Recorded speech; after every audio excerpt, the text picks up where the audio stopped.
Assalamualaikum warahmatullahi wabarakatuh. Anak-anakku sekalian, marilah kita buka pembelajaran hari ini dengan bacaan basmalah.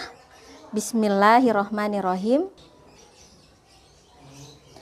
Anak-anakku sekalian, hari ini kita akan membahas tentang unsur-unsur pembangun cerpen dengan tujuan setelah kalian menonton video animasi yang ibu tontonkan, kalian diharapkan dapat menyunting teks cerpen. Yang kedua, kalian dapat menentukan unsur-unsur yang terdapat dalam video tersebut. Anak-anakku sekalian, pada pertemuan minggu lalu kita telah membahas tentang unsur-unsur pembangun cerpen, yaitu diantaranya ada tema, di mana tema itu adalah inti dari isi dari cerpen itu sendiri. Yang kedua adalah setting atau latar tempat. Yang ketiga adalah tokoh dan penokohan. Dan yang keempat adalah alur. Yuk kita simak bersama-sama video berikut ini.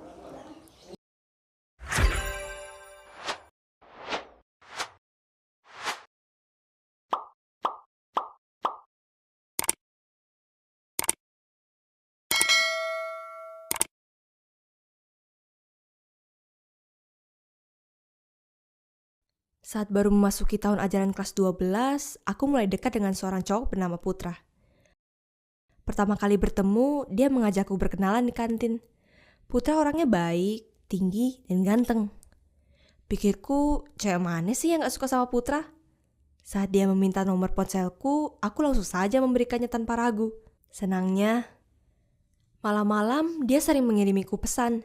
Sekedar nanya, sudah makan, lagi ngapain, atau apa saja kegiatanku hari itu.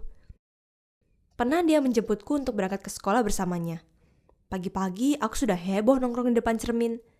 Apa rambutku sudah rapi? Apa mukaku sudah cantik? Apa jerawatku kelihatan? Saat kami tiba di sekolah, banyak mata yang menatapku penasaran. Aku lirik Putra, dia cuek saja. Tapi aku yang merasa canggung dan hanya menunduk sepanjang jalan. Bisa dibilang Putra cowok yang populer di sekolah. Banyak cewek cantik yang menyukainya. Tapi entah kenapa dia mau dekat denganku, yang bisa diibaratkan seperti rempahan rempeyek dan badannya seperti ganggang sapu. Dan tanpa ku sadari, semakin hari kami semakin dekat. Kami sering jalan-jalan hingga ngedate bareng. Hingga suatu hari Putra mengajakku ke puncak. Di sana dia langsung membawaku ke sebuah villa. Aku terkejut saat Putra membuka pintu. Seisi kamar itu dipenuhi bunga dan lilin. Foto-foto Polaroid kami, dan foto-fotoku yang entah dari mana bisa dia dapatkan. Aku terharu, dan aku bertanya, apa maksud semua ini? Putra tersenyum dan berlutut di depanku sambil menggenggam sebuket bunga mawar dan kotak berisi kalung. Ia menyatakan perasaannya kepadaku. Aku hanya mengangguk sambil menahan isak dan air mata bahagia. Putra bangun dan melompat-lompat sambil terus mengatakan terima kasih karena aku mau menerima dia. Aku hanya tertawa.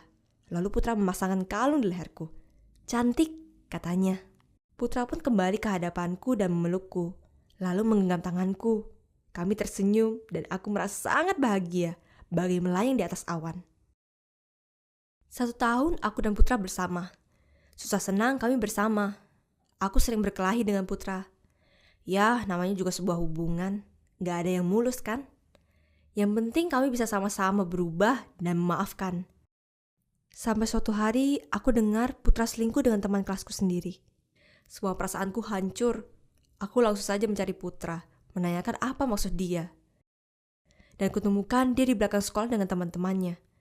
Saat ku minta penjelasan, dia hanya menjawab dengan kata maaf dan hilaf. Aku marah dan kecewa. Seminggu berlalu. Putra terus mendatangiku untuk meminta maaf. Aku terus menghindar. Tapi pada akhirnya aku luluh dan menerima Putra kembali. 1 tahun berlalu setelah kejadian itu, dan kini kami menjadi anak kuliah. Benar, Putra memang berubah. Dia semakin manis dan perhatian kepadaku. Dia sering memberikan kejutan dan memberikan barang-barang yang aku suka walaupun aku tidak pernah memintanya. Dia akan memuji dan membanggakanku di depan teman-temannya. Dan mereka selalu bilang iri akan hubungan kami yang romantis bagai di film. Namun sering juga Putra akan marah jika aku menerima pesan dari teman cowokku. Dan dia akan bertanya super detail jika aku menyebut nama teman cowok baru di sekolah. Siapa dia? Kenal di mana? Ngapain kamu ketemu sama dia? Memangnya harus ya kerja kelompok bareng dia? Aku berusaha tetap positif dan berpikir kalau Putra memang sangat menyayangiku. Toh akhirnya dia meminta maaf dan mengaku kalau dia hanya cemburu.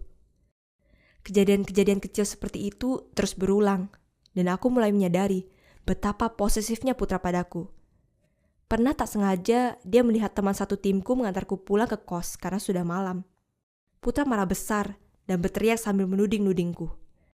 Dia mendorongku hingga kepalaku menghantam lemari dan bibirku berdarah. Saat melihat keadaanku, Putra langsung terkejut dan memelukku yang terjatuh di lantai sambil mohon maaf berkali-kali. Aku berusaha tetap positif dan meyakinkan diriku bahwa hal seperti ini tidak akan terjadi lagi dan ia hanya emosi sesaat. Tapi sifat kasar dan posesif Putra semakin menjadi. Setiap terjadi masalah kecil, dia pasti menyalahkanku dan marah dengan tidak wajar. Ia akan mencaci makiku dan mengatakan bahwa aku tidak menarik dan tidak akan ada cowok yang sebaik dia padaku. Bahwa aku harus berterima kasih karena sudah bisa berpacaran dengannya. Dia tahu aku tidak percaya diri dengan penampilanku dan dia tidak segan-segan menggunakannya untuk menyakitiku. Pernah dia menampar, menjambak, dan menendangku. Hanya sabar dan menangis yang bisa aku lakukan. Dan selalu setelah emosinya surut, Putra akan mohon-mohon minta maaf. Berkata dia kilaf karena tak bisa mengontrol emosi. Dan selalu di hari-hari berikutnya dia akan memperlakukanku bagai tuan putri. Dan membuaiku dengan cinta. Dan dengan bodohnya aku kembali luluh. Aku berusaha tetap kuat dan meyakinkan diriku bahwa Putra akan berubah. Namun nyatanya tidak begitu, malah semakin parah. Aku jadi semakin pendiam dan gugup karena rasa ketakutan yang tanpa sadar sudah tertanam di benakku. Aku sangat takut dan berpikir semua hal yang kulakukan adalah hal yang salah dan akan membuat Putra marah. Aku memilih diam dan menuruti semua kemauannya. Satu hari kami berkelahi karena masalah sepele. Lagi-lagi Putra tidak bisa mengontrol emosinya dan memukuliku. Karena tidak tahan, aku kabur menginap di rumah temanku dan sambil menangis kuceritakan semua yang terjadi. Kebetulan ibunya adalah seorang psikolog. Ia pun memberitahu bahwa apa yang dilakukan Putra itu tidak wajar dalam sebuah hubungan. Putra tidak hanya menyiksaku secara fisik, tapi juga secara verbal.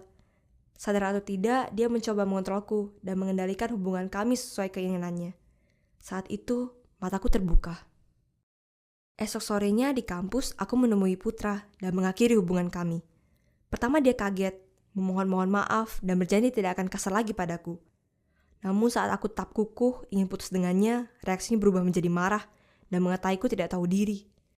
Sebelum aku sempat pergi, dia menyeretku ke tempat sepi dan menaparku hingga terjatuh. Aku berusaha kabur, tapi dia menjambak rambutku. Aku tidak tahu berapa lama kami di sana dan seberapa buruk dia memukuliku. Sampai akhirnya seorang dosen lewat dan menyelamatkanku. Setengah sadar, aku dibawa ke klinik kampus. Setelah kejadian itu, aku tidak pernah lagi berhubungan dengan Putra. Aku dimintai penjelasan oleh pihak sekolah, dan aku dengar Putra diskors dan diharuskan mengikuti bimbingan psikologis. Terkadang aku melihatnya di kampus, memandangku dengan sinis. Tapi aku punya teman-teman yang selalu mendukungku dan bersedia menemaniku saat aku merasa tidak nyaman. Sering waktu, kehidupan sehari-hariku kembali normal dan aku pun bahagia. Apakah aku trauma? Ya, tentu pengalaman ini masih meninggalkan bekas. Tapi aku mengambilnya sebagai pelajaran untuk lebih menghargai dan menyayangi diriku sendiri. Tidak ada hubungan yang sempurna, dan tuntutan pasti selalu ada. Tapi bukan berarti kita harus kehilangan jati diri kita dalam perjalanan itu. Belajarlah untuk menerima dirimu apa adanya, dan jangan takut meminta bantuan saat kamu merasa jatuh dan tersesat. Terbukalah pada orang-orang terdekatmu, karena mereka bisa memberimu nasihat saat pandanganmu keruh. Pada akhirnya kebahagiaan kita ada di tangan kita sendiri. Maka sayangilah dirimu.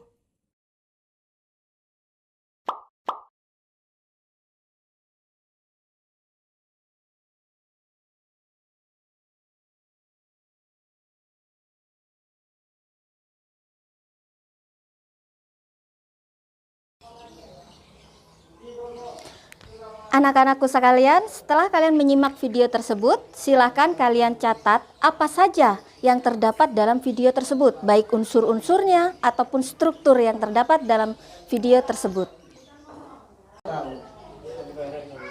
Anak-anak, untuk tugas hari ini Ibu tunggu sampai pukul 10 pagi.